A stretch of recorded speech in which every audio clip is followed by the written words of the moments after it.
Okay, this one is lesson 5 of the Alice's Adventures in Wonderland series of lessons. So lesson 5 coming at you now from chapter 7. I'm going to read along with you from the start of chapter 7 with this one. So if you could read along, that would be great. A mad tea party. There was a table set out under a tree in front of the house, and the March Hare and the Hatter were having tea at it. A dormouse was sitting between them, fast asleep, and the other two were using it as a cushion, resting their elbows on it and talking over its head.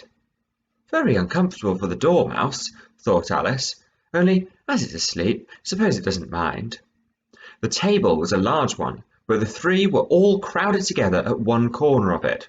No room, no room, they cried out when they saw Alice coming. There's plenty of room, said Alice indignantly, and she sat down in a large armchair at one end of the table. So, indignantly, that's your first task. What does indignantly mean? Pause this, see if you can work it out from the context, from the other words that are around this, and if you can't, then look it up in a dictionary and get that written down. What does the word indignantly mean? Okay, so you can pause this now and do that. I'm going to carry on. Have some wine, the March Hare said in an encouraging tone. Alice looked all round the table, but there was nothing on it but tea. I don't see any wine, she remarked. There isn't any, said the March Hare. Then it wasn't very civil of you to offer it, said Alice angrily. It wasn't very civil of you to sit down without being invited, said the March Hare. Another one, civil. What does civil mean? Have a guess, and then look it up to see if you were right. You should be able to work it out from the context, yeah? Wasn't very civil of you to offer, she said angrily. So, civil must be something good if she's angry that they didn't do it. Bit of a hint. Okay, I'm going to read on, so pause that if you've not done that yet.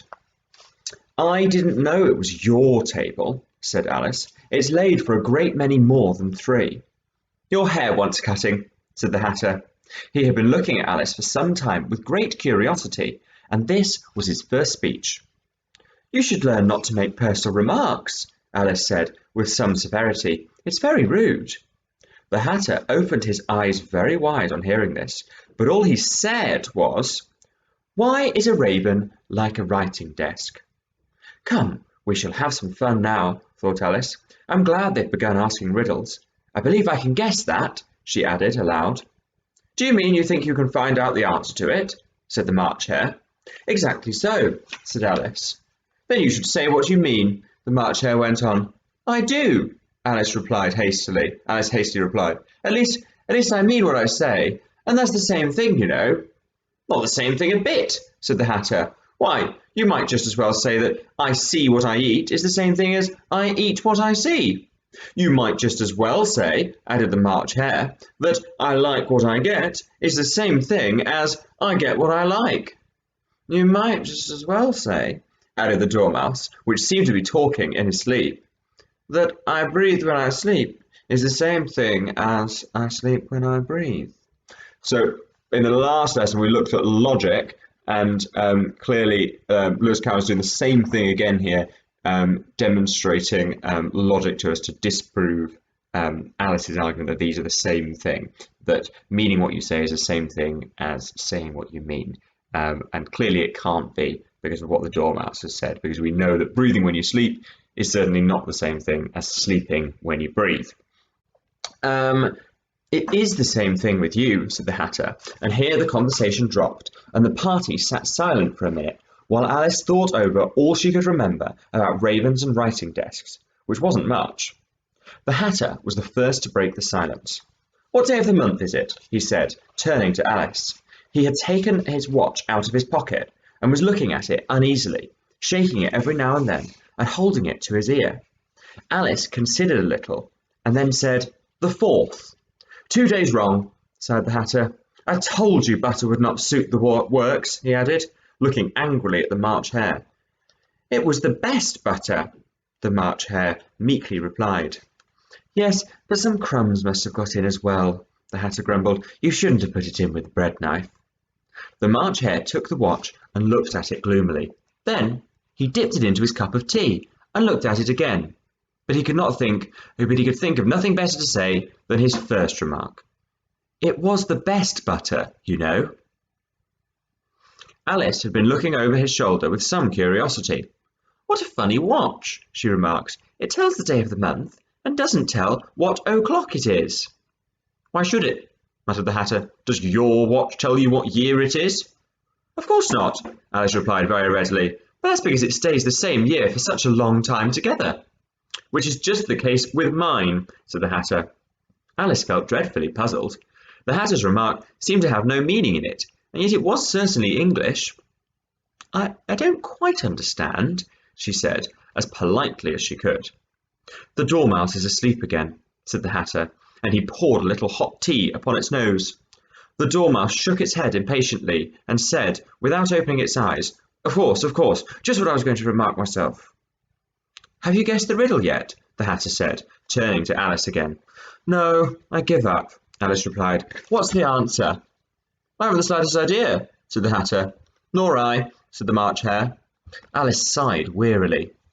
I think you might do something better with the time, she said, than wasting it asking riddles with no answers. If you knew time as well as I do, said the Hatter, you wouldn't talk about wasting it. It's him. Of course you don't, the Hatter said, tossing his head. I don't know what you mean, said Alice. Of course you don't, the Hatter said, tossing his head contemptuously. I dare say you never spoke to time. Perhaps not, Alice cautiously replied, but I know I have to beat time when I learn music. Ah, that accounts for it, said the Hatter. He won't stand beating. We've got another pun here on the two meanings of the word beat.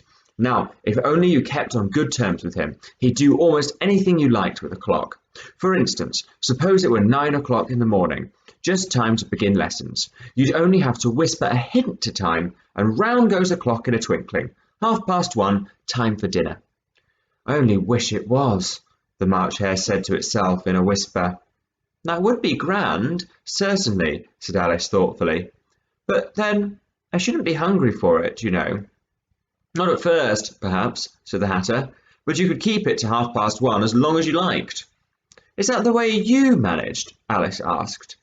The Hatter shook his head mournfully. Not I, he replied. We quarrelled last March, just before he went mad, you know, pointing with his teaspoon to the March Hare. It was at the great concert given by the Queen of Hearts, and I had to sing, Twinkle, twinkle, little bat, how I wonder what you're at. You know that song, perhaps? I've heard something like it, said Alice. It goes on, you know, the Hatter continued, in this way. Up above the world you fly, like a tea tray in the sky. Twinkle, twinkle. Here, the Dormouse shook itself and began singing in its sleep. Twinkle, twinkle, twinkle, twinkle, and went on so long that they had to pinch it to make it stop. Now, that rhyme originally is Twinkle, twinkle, little star, how I wonder what you are, up above the world so high, like a diamond in the sky. And the original works really well because stars do twinkle, so twinkle, twinkle, little star, that makes sense. How I wonder what you are. The R has been chosen there to rhyme with the star. Fantastic. We'll go on to the next line. Up above the world so high, like a diamond in the sky. Well, that simile there, like a diamond in the sky, comparing the star to the diamond by saying that it is like the diamond. So comparing two things by saying one is like the other is a simile. And that simile, like a diamond in the sky, works because stars sort of are like diamonds in the sky, aren't they? But bats are not very much like tea trays in the sky. So that one is silly. Just like Twinkle, Twinkle, Little Bat is silly because bats don't really twinkle. What I'd love you to do is to make up your own little rhyme using those lines there, but changing the ends of them so that you've got your own little rhyme that doesn't really make sense and is a bit silly, okay? So that is your final task for this chapter. After that, I'd like you to go on reading to the end of this chapter, and not just that, actually to read chapter 8 as well. For chapter 8, you probably need to know what croquet is. So go and look that up if you don't know what it is yet. Go and look up croquet. It's a lovely lawn game that you can play. It's good fun actually. If you've got a lawn, give it a go. And then I won't set you, I promise, I won't set you any tasks in chapter 8, so you can just enjoy that one. Okay, and I'll see you next time for the next lesson where we'll begin on chapter 9. Thanks.